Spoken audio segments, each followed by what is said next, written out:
Hey everybody, welcome back to another Diecast review. As we get closer and closer to next year's Daytona 500, we're going to start seeing more and more raced wins, including last year's first official points-paying race win of the year. So that doesn't include the Clash, where Joey Logano won, but it does include Daytona because they do pay 10 points for the duels. And I think they should also include a playoff point. I don't know if they do, but they should. If you win the duel, that should be a playoff point, just saying. So anyway, we're going to take a look at this one today. It is an ARC. I don't normally stock dual wins, but it was Brad's first year in the 6, so I wanted to get one in just so I could take a look at it. So this will be on the website as well, for those of you that might be wondering. All right, so as you can see, I just actually moved this sleeve back. This is the ARC box with the race win sleeve. You can actually see the little flap kind of didn't get stuck back where it wants to go. The way it works is the flap actually sticks in. Let's see here if I can pop this open. There we go. So the flap actually wants to go inside the box. This is how all the race wins are going to be for this year. There we go, just like that. And just like that, if I can get this back in, all sealed up. So now it's in place. It ain't going anywhere. So there's our race win box. That's what it should look like. Thank goodness we're getting rid of this box next year. Nobody likes it. And then here we go. We got Brad Keselowski, number 6, dual win number 1. And Kohler generators, which unfortunately I believe I heard will not be back this year. So now it does come with a couple of things. Now there's no race win sticker because it wasn't a race win that earns a sticker, like a points paying race win.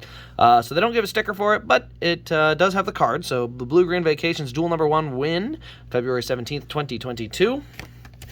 And here we go, Brad Keselowski, Blue Green Vacations dual number 1 champion, February 17th, 2022. Time of the race, 48 minutes. 36 seconds, started 9th in the race. Total of 60 laps, 0 cautions, and he led 4 laps.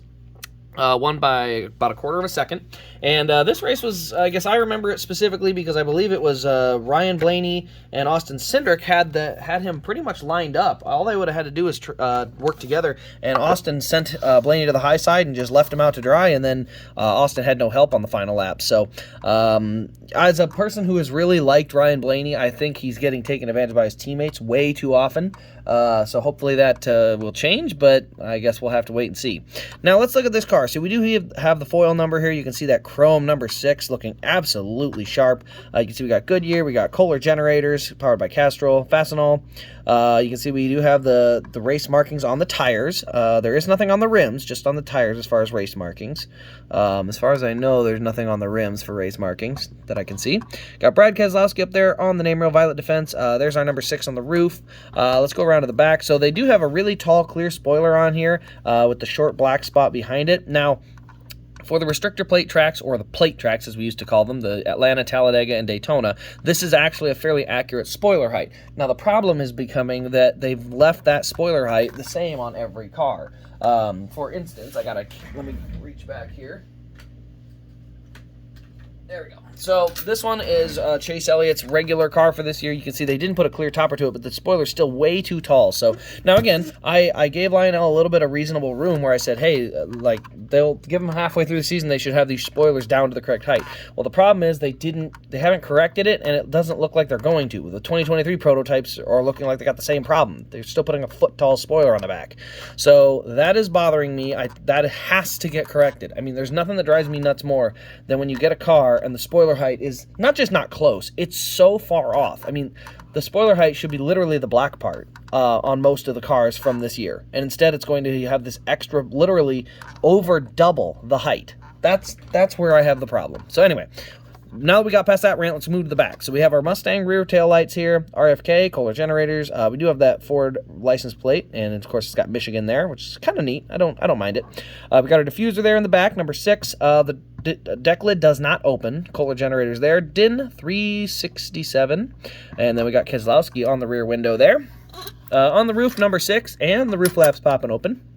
But you can see there a little bit of dirt and stuff, but not much. We got Keselowski on our front windshield, the Ford logo. There's the air vent to keep the drivers cool, and then all the tear-offs there on the left front. So here on the nose, you can see there's the Mustang front end for the next-gen car. I actually didn't mind it. I thought the next-gen Mustang nose looked pretty cool. You can see we got a chrome number here on the right side, but he did keep the car very clean. There is no donut marks. There's no big scrapes from the wall or anything like that.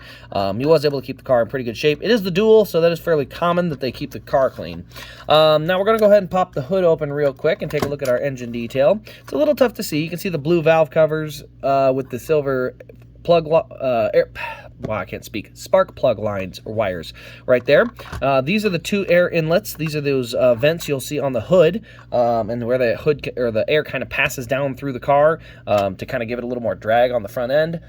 Here you can see the big long air. This is also air. This comes in from down here at the front and then comes up into here, which is where your air filter is. So kind of a weird lineup, but because of all this extra stuff, it really does plug up the nose, and you really can't see any other detail underneath. Even on, like, if I was standing by a car that was literally in the garage area, it would still be really difficult to see the engine because of all these boxes of air that they put on there. So, but this diffuser doesn't come off. It's not like the Elite where you can take it off and then there's detail underneath. This whole thing just comes out all together, the entire chassis. So, that's kind of one of the things about the ARC. But overall, not too bad of a car. I do think it's a pretty decent paint scheme. I think it looks pretty good.